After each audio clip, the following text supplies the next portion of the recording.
क्या आप तैयार हैं एक यादगार यात्रा के लिए? एनएफटीटी वर्ल्ड लेकर आ रहा है केरल टूर, जहां हर मोड़ पर है हरियाली, झरने और अनोखी संस्कृति का संगम।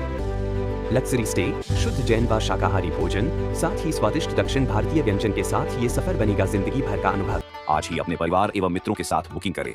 महावीर जी एवं भूपेंद्र जी जैन से संपर्क करें। की बीमारी की दवाई दूसरा बीमार खा लेगा तो बहुत नुकसान है।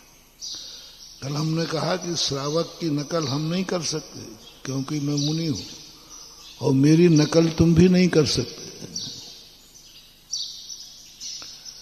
एक बालक था, वह बालक ठंड लगती थी तो उसने नहाना बंद कर दिया। तो घर वालों ने कहा भैया तो 3 दिन हो गए, प्रतिदिन आहार देने जाता है लेकिन नहाता तो है ही नहीं। बोले पापा आप चुप रहिए। बोले क्यों? मैं आजकल महाराज जी का भक्त बन गया हूं और महाराज जी नहीं नहाते इसलिए मैं नहीं नहाता। महाराज जी भी हम देख के आए, इतने हाथ धोते हैं, इतने पैर धोते हैं, मुंह धोते हैं और आहार को उठ जाते हैं। तो जब हाथ पैर धोकर आहार ले सकते हैं तो हम हाथ पैर धोकर बिना नहाए आहार क्यों नहीं दे सकते?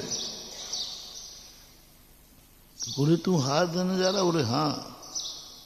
बाबा आप भी महाराज की नकल नहीं करते, हमें भी नहीं करना। आजकल हम महाराज के भक्त बन गए, वो महाराज करते हैं वही करता हूं। पिताजी घबरा गए तो 3 दिन से बिना नहाए आहार दे रहा है। बच्चा तर्क लिया, उसने कहा जब बिना नहाए ले सकते हैं, लेने में ज्यादा शुद्धि चाहिए कि देने में लेने में? अब वो तो घबरा गए, वो आए दौड़े, महाराज जी ऐसा अनर्थ कर रहा है 3 दिन से। अब मैंने कहा इसको कितना ही समझाएं, नहीं समझेगा। मैंने कहा भाई अब दे तो चुका ही है, मैं प्रायश्चित कर लूंगा, इसको भी दूंगा। हमने कहा आज इससे अभी कुछ मत बोलो जैसा वो आएगा वैसे ही आने दो। दूसरे दिन वो शुद्धि में आ गया। मैंने कहा इसी को कमंडल दो, ये हमारी शुद्धि कराए। उसने मेरी शुद्धि कराई। मैंने हाथ धोए, पैर धोए, मुंह धोया।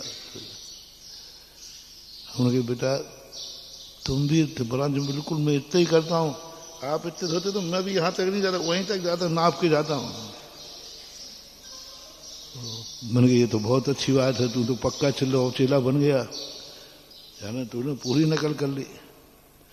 अब देखो मैंने हाथ पैर धोए ना, मुंह धोया, फिर इसके बाद हम मंदिर जा रहे हैं ना, कपड़े तो नहीं पहन रहे ना। तो तू ये नहाने की तो नकल कर रहा है, कपड़े की क्यों नहीं करता? नकल करो तो पूरी करो। तो मैंने कहा तू तो कपड़े पहनता है। और महाराज जी मुझे शर्म लगती है।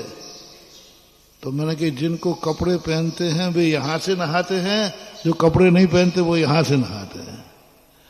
उसको जब समझाया वो समझ में आ गया। बोलो कितना अनर्थ हो जाता, कितना अनर्थ कर रहा था। कभी महाराज की नकल नहीं करना। पंडित जी साहब हुए हैं आशाधर जी, उन्होंने लिखा है